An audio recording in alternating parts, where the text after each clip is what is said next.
let's get right into this. This is, oh man, I don't even know if some of these are even legal to pass. I don't know if the Social Security Administration just did the ultimate dab, the ultimate mic drop, but Commissioner Martin O'Malley just did a political sweep move, a sweep of the knee, a kick of the leg, a whatever, a judo wow move. And it's okay. Let's get right into it. They released on the SSA Advocates page a status update reading, so straight from the SSA Advocate page, view our new and updated overpayment waiver policies. Here we go. Dated Monday, November 25th, 2024. So basically came out yesterday-ish today. We're getting to it now. Dear colleague, we have made updates to our overpayment waiver process to ensure fair outcomes and reduce administrative hurdles. Okay, all right. Because remember, Martin O'Malley, the commissioner of the SSA, who's about to retire from that job and then potentially become the DNC chair if they choose him, was put in by Congress to fix the overpayment problem, to fix the 800 phone number, right? Okay, let's read what he's going to do. Recent changes, rule number 1. Deciding fault.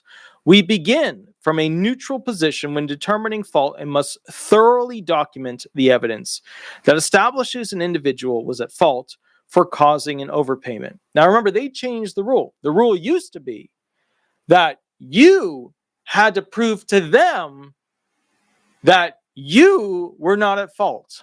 And remember, with a lot of this stuff, it came down to the situation of somebody would ship you an item and you didn't get it. And you had to then prove that you didn't get that item. And they're like, prove to us that you didn't receive the item that was shipped. And you then take a picture of your hand and it's empty, right? There's no item. And then you send it to them. And they're like, well, that doesn't really prove anything. And you're like, that's all I got. That's all I got. So now the system is they basically have to go ahead and start with some sort of proof on their end. The proof is more for them to have to show that you caused the situation, as opposed to you, non-litigant, non-attorney, non-legal folk, what we call lay people. Those individuals don't have to be the ultimate authority for proving that they didn't do it. Okay, or that they did do it or whatever. They're not the step one. They can still defend themselves, but now that process, that weight, that burden is put on the SSA when adjudicating these overpayments. Rule number 2, presumed inability to repay. For people receiving benefits from specific means-tested programs, like SSI benefits, we will presume an inability to repay an overpayment without requiring documentation of income, resources, or expenses, so you don't have to prove shit, if you're part of the following programs. So if an overpayment occurs, they will presume that you are shit out of luck and don't have money to repay it if you are part of the following programs. Number 1, supplemental security income.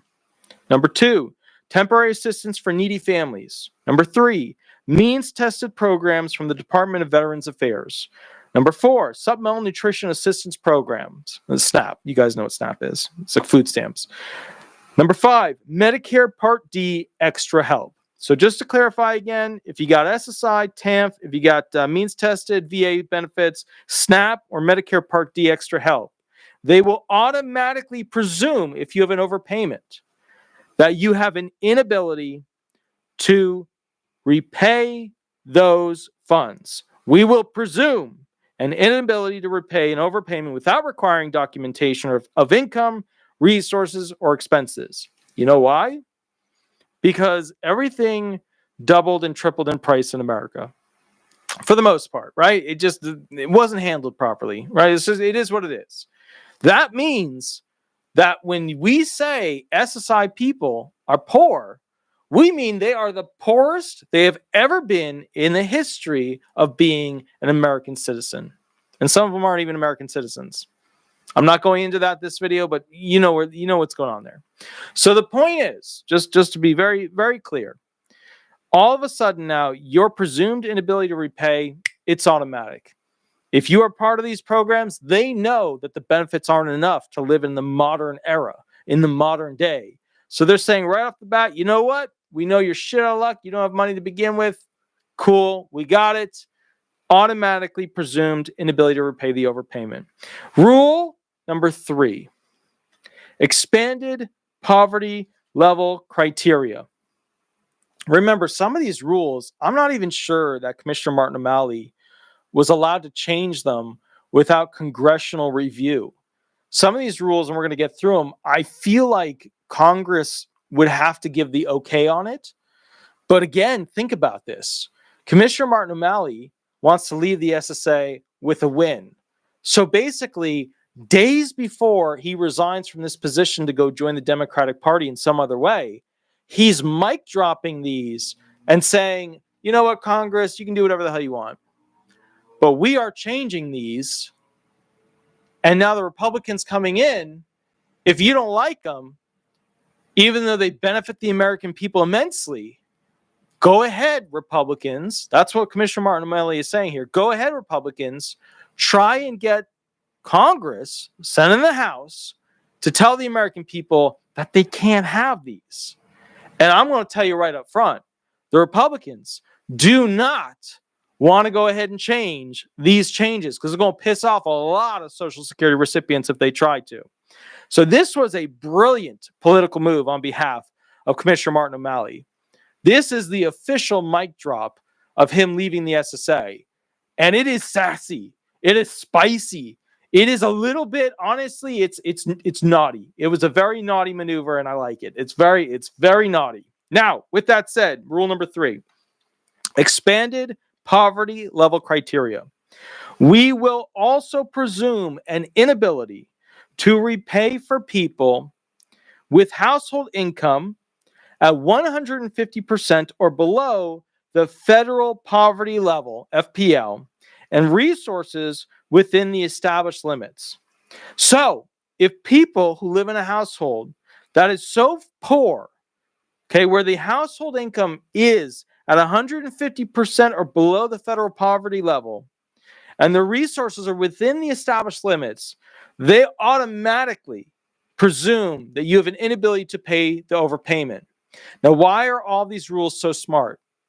They're smart because automatically it deals with the overpayment. Because in some way it says there's a waiver, in some ways it's saying, hey, we'll have to fix it another way. It automatically deals with the waiver, with the overpayment rather. And remember, Congress sent O'Malley in to get rid of all these overpayments, which is either in the form of getting more people to pay up faster or finding a way to waive a bunch of them, which is what that's what this is doing. That's what this is doing. Now, next thing, increase, this is rule number 4. And this is really going to drive you guys wild. I'm not even totally sure that the commissioner was allowed to do this one. I'm not totally sure because to me, I feel like this is more of a Congress thing, but I'd have to check it out. But again, this is something I believe is very spicy. It's a mic drop for the commissioner of the SSA. Here we go. We raised the resource limits from $3,000 for one person and $5,000 for a couple to $6,000 for one person and $10,000 for a couple. Let me read it to you again so that way you know it. Increased resource limits. We raised the resource limits from $3,000 for one person and $5,000 for a couple plus $600 per additional dependent to $6,000 for one person and $10,000 for a couple plus $1,200 per additional dependent. You know what that is. That's the resource limit allowed to have, basically stuff. That is going to reshape the landscape of how the impoverished can have assets. Very massive. Very massive. Okay. Now remember, this is the advocate release. So, they might tweak the rules a little bit here and there with this stuff, but this is big. And it's look, it's directly from the SSA. I don't know if you can read that right there. And then specifically right there, increase resource limits right there. All right, next rule. So now we're on to rule 5. Expanded vehicle exclusions. Households can now exclude 2 vehicles or 3 in certain situations from their resources. Previously, only one vehicle or two in special circumstances were excluded. So in other words, now you guys can have the vehicles you need to get places, do stuff, etc. Once again, households can now exclude two vehicles or three in certain situations from their resources. Previously, only one vehicle or two in special circumstances was excluded. Rule number 6. This is the final rule, and then I'll do a summary of all of them again, okay? Here we go. Increased income expense margin. We now consider people unable to repay an overpayment if their resources are within established limits and income does not exceed their ordinary and necessary household expenses by more than $250 per month, up from the previous margin of $55. So what you need to understand here is anytime the SSA does an overpayment for a poor person, right? Somebody who doesn't have much money, somebody who doesn't have this, it's pretty much going to be in a waiver situation almost immediately, which is going to massively affect the numbers going to Congress as to how many overpayments actually exist. Because a lot of those SSI people, those overpayments, they're going to be gone real fast. Now, some of you, the retired people and the SSDI people who will get overpayments in the future, might be a little bit pissy about this because you've been deemed to be able to afford them just like you were before. But you have to understand something. The SSA was spending a bleep load amount of money trying to constantly follow up with SSI people to get their $25, $50 check a month. It was costing a lot of money to try and collect those overpayments. And that's one thing Congress didn't go into much. How much did it cost to get blood from Iraq? It actually cost quite a bit. The administrative functions, the calling them, the negotiating, the getting a monthly amount that's going to be paid, it costs too much. These updates reflect our commitment to improving service and ensuring the waiver process remains both fair and accessible. For more information about these updates, please visit our POMS Recent Changes webpage. We're going to be going through over the next couple of days each and every POM change so you can get the full details for each and every of these 6 rules. I'll summarize real quick, and then I have to go to bed because I have to wake up and go to the Samaritan Resource Center where I work with the homeless. Number 1, deciding faults. They start from a neutral position. They don't start from the you have to prove that you're not guilty. They start from a neutral position. That's a big thing. That's a huge thing. Number 2, presumed inability to repay. They will automatically presume that you cannot repay your overpayment if you are on the programs of SSI, Temporary Assistance for Needy Families, means-tested programs from the VA, Supplemental Nutrition Assistance Program, food stamps, and Medicare Part D extra help. Expanded poverty level criteria means that if you have a household income of under at 150% or below, which is super poor, then bottom line is, okay, they will go ahead and automatically presume an inability to repay the overpayment. Next one, they will increase the resource limit. They're raising the resource limit from $3,000 for one person and $5,000 for a couple to $6,000 for one person and $10,000 for a couple. Okay. Next one, which I'll do a big video on that because that's going to be that's going to change the entire landscape of this entire Social Security program. Expanded vehicle exclusion. Households can now exclude 2 vehicles or 3 in certain situations, not just 1 and 2 in certain special circumstances. And then the final 6th rule, increased income expense margin, meaning that basically they bumped it up.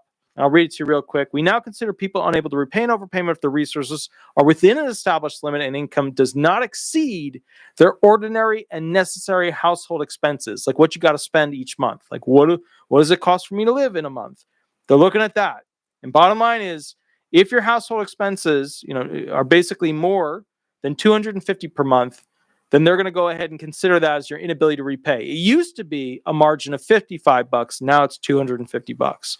We will be going over each and every one of these with the actual POMS, the POMS Recent Changes, which is their policy book. I will catch you all a little bit later You have a wonderful, wonderful night. Now, remember, tomorrow when you call the firm, I'm at the homeless facility. They line people up for me to constantly work with them, go through files as quickly as I can and get everything done that I need to get done for the homeless. Homeless claims, they take longer. You got to do a lot of forms with them. It takes longer to do them. So bottom line is, tomorrow I won't be on phone calls. Thursday and Friday I will be on phone calls for part of the day.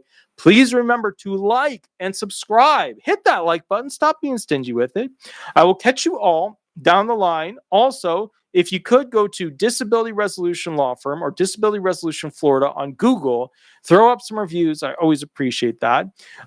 Monday and Thursday, I go live to answer questions. So call during that time for a free consultation. You get 5 to 7 minutes and we go through the question. If you had a big question, big situation, and it's not a traditional representation option, where I could represent you for disability benefits, because as you know, I'm the most viewed and subscribed to disability attorney in America. Basically, if you got a weird situation you need me to figure out for you, $250 1 hour private session contract is below. It's right in the bio area. You can grab it. They set you up with the 1 hour in between my hearings.